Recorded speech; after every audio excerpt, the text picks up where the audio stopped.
क्या एक बार फिर यूपी में सपा की सरकार आएगी? क्या अखिलेश यादव को नई ताकत मिल रही है? जी हाँ दोस्तों, ये सवाल इसलिए उठ रहे हैं क्योंकि उत्तर प्रदेश की सियासी फिजा अचानक बदल रही है। ये सवाल इसलिए क्योंकि आजम खान के जेल से बाहर आते ही सपा नेताओं की रिहाई की झड़ी सी लग गई है। अगर हम रिपोर्ट उठाकर देखें तो पिछले एक हफ्ते यानी कि 7 दिन के अंदर आधा दर्जन से नेता जेल से जमानत पर रिहा हुए हैं। तो ये रिहाई क्या अखिलेश के लिए ताकत बनकर आई? ये एक बड़ा सवाल है कि उत्तर प्रदेश की सियासत में सितंबर का महीना वो कभी नहीं भूल पाएंगे, क्योंकि यही वो महीना है जब एक हफ्ते में 6 से ज्यादा लोग रिहा होकर आए हैं, वो भी जेल से। जो कभी सोचा नहीं जा रहा था वो हो गया।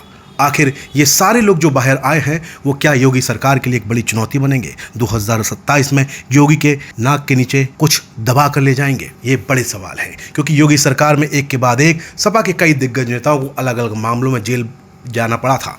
अदालत से अब उन्हें राहत मिलनी शुरू हो गई है, जिसके चलते कोई 23 महीने तो कोई 34 महीने और कोई 39 दिन बाद जेल से रिहा हुआ है। पिछले 10 दिनों में सपा के करीब आधा दर्जन बड़े नेता अदालत से रिहा होकर बाहर आए हैं, जिसके बाद अब आजम खान पूरे जोश में दिखाई दे रहे हैं। अखिलेश यादव जल्द ही उनसे मिलने वाले हैं। उसके बाद जोगेंद्र सिंह यादव, रामेश्वर यादव तो मंगलवार को इरफान सोलंकी 34 महीने के बाद जेल से बाहर आए और इरफान की जो रिहाई थी उसकी तस्वीरें सोशल मीडिया पर बहुत छाई रही। मुख्तार अंसारी के बेटे उमर अंसारी भी 39 दिन के बाद जेल से रिहा हुए और उनके बड़े भाई अब्बास अंसारी पहले ही जमानत पर बाहर हैं। विधानसभा चुनाव में पहले सपा नेताओं को जिस तरह से रिहाई मिली है वो अखिलेश और उनकी पार्टी के लिए एक हौसला बढ़ाने वाली बात मानी जा रही है। अखिलेश इसे न्याय की जीत बता रहे हैं तो बीजेपी के नेता कह रहे हैं कि अभी जमानत पर बाहर आए, अदालत ने बरी नहीं किया, मतलब अगर दोष साबित होता है तो फिर संकट आएगा, ऐसा बीजेपी का कहना है। वहीं उत्तर प्रदेश में सत्ता परिवर्तन का सबसे ज्यादा असर सपा के राष्ट्रीय महासचिव और दिग्गज मुस्लिम चेहरा आजम खान पर पड़ा। योगी सरकार में आजम खान के खिलाफ कानूनी शिकंजा कसा कि एक के बाद एक करीब 104 मुकदमे उन पर दर्ज हुए थे, लेकिन एक एक कर सभी मामलों में उन्हें जमानत मिल गई। आजम खान 23 सितंबर को 23 महीने बाद जेल से रिहा हुए। ये तारीख वो कभी नहीं भूलेंगे। 26 फरवरी 2020 को आजम खान पहली बार रामपुर में गिरफ्तार हुए थे। वहीं बात करें जोगेंद्र और रामेश्वर समेत कई लोगों की, तो जो 3 साल बाद बाहर आए हैं, सपा प्रमुख अखिलेश यादव के करीबी माने जाने वाले पूर्व जिला पंचायत अध्यक्ष जोगेंद्र सिंह यादव और उनके बड़े भाई पूर्व विधायक रामेश्वर यादव 3 साल के बाद जेल से लौटे हैं। एटा और कासगंज की सियासत में जोगेंद्र रामेश्वर की तूती बोला करती थी। योगी सरकार में भी जोगेंद्र जिला पंचायत के अध्यक्ष की कुर्सी अपने नाम कर रखे थे। 9 मार्च 2023 को उन पर गैंगस्टर का पहली बार मामला लगा। उसके बाद पुलिस ने उन्हें गिरफ्तार किया, एटा जेल भेज दिया, जबकि उनके भाई रामेश्वर यादव 9 जून 2022 को आगरा से गिरफ्तार किया गया।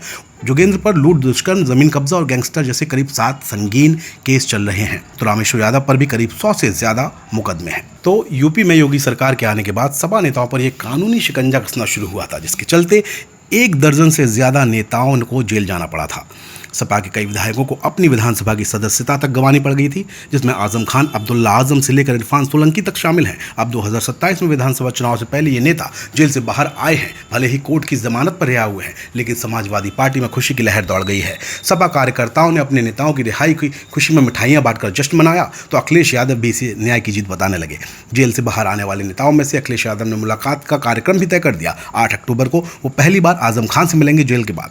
वहीं रामेश्वर सिंह यादव से फोन पर बात की और जोगेंद्र सिंह यादव से भी फोन पर बात की। इसके अलावा इरफान सोलंकी से भी जल्द मिलने जा सकते हैं या फिर लखनऊ बुलाकर मुलाकात कर सकते हैं। तो ये आने वाले समय में बड़ा कदम हो सकता है दोस्तों, देखना होगा। इस पूरी खबर पर हमारी पैनी नज़र बनी हुई है। आप खबर पर अपडेट रहने के लिए कमेंट बॉक्स में कमेंट करके ज़रूर बताएं कि आपका इस खबर पर क्या कहना है, आप क्या चाहते हैं, क्या ये न्याय की जीत है या फिर बीजेपी की कोई चाल है।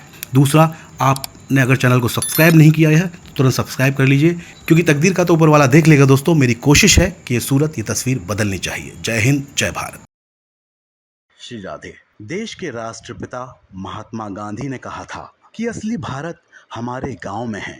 हमारी पूरी टीम की यही कोशिश है कि गांव के हर रंग को हम आप तक पहुंचा सकें। इसलिए बनिए हमारी ताकत, क्योंकि कंक्रीट के जंगलों की चमचमाती दुनिया में गांव अंधकार की ओर जा रहे हैं। देश में स्मार्ट शहर बने, कोई दिक्कत नहीं, पर हम बनाना चाहते हैं स्मार्ट गांव।